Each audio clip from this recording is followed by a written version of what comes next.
Crack NEET and JEE in first attempt with India's most trusted platform, K-Square Career Institute. Download our app now. Hello everyone, let's read the question. Statement 1 says the angular moment of an electron is nth orbit is same for all H species. Statement 2 says the velocity of electron in nth orbit is equal for all H species. आपके पास में इस question में क्या बोल रहा है? आपके पास में यहाँ पे दो स्टेटमेंट्स गिवन है जिसमें कि बोल रहा है एंगुलर मूवमेंट किसी भी इलेक्ट्रॉन का nth ऑर्बिट में क्या होगा, सेम होगा सारे के सारे H स्पीसीज के लिए। और स्टेटमेंट 2 क्या बोल रहा है, जो आपके पास में वेलोसिटी होगी nth इलेक्ट्रॉन की, nth ऑर्बिट की इलेक्ट्रॉन की, वो क्या होगी, इक्वल होगी सारे H स्पीसीज के लिए। ठीक है, तो इसके बेसिस पे हम लोग सबसे पहले क्या बात करते हैं, यहाँ पे जो आपके पास में एंगुलर मोमेंटम होता है, angular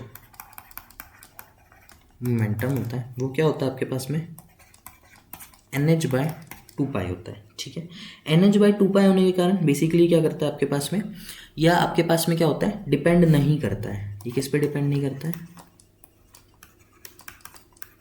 does not depend on basically आपके पास में Z पे।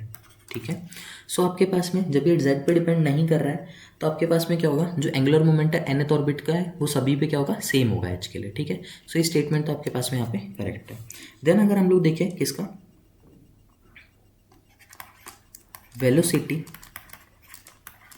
Of electron in nth orbit,